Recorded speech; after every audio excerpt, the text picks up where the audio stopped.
বসিরহাটের হারোয়ায় আইএসএফের পতাকা লাগাতে বাধা। তৃণমূল আইএসএফ কর্মী সমর্থকদের মধ্যে ব্যাপক উত্তেজনা।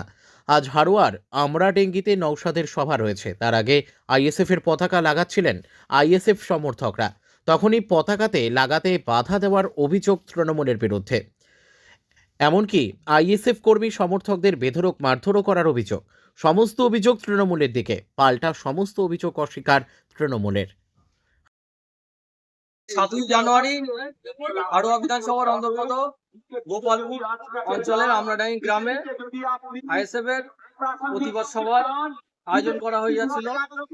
উক্ত প্রতিবাদ সভায় আমাদের প্রধান বক্তা হিসেবে উপস্থিত থাকবেন নওশাদ সিদ্দিকী ভাইজান এবং আরো অনেকে।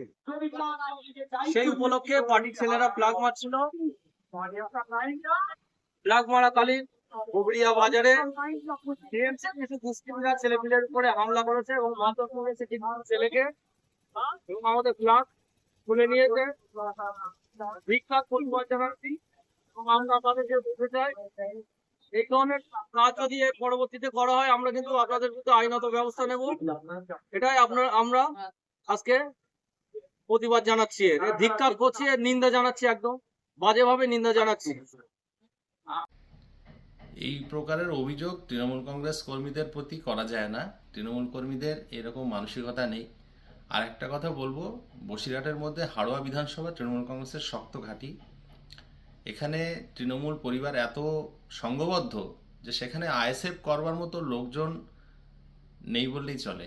আর সভার আগে আইএসএফ এই ধরনের বিবৃতি এজন্য দিয়ে রাখছে যে সভাতে লোক সংখ্যা না হলে বা সঠিক মানুষের উপস্থিতি তারা যদি প্রমাণ করতে না পারে তো পরবর্তীকালে ব্যাখ্যা দিতে অসুবিধা হবে।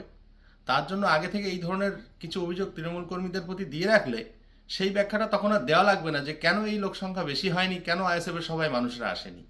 এটাই আর কি, এর বেশি কিছু নাই।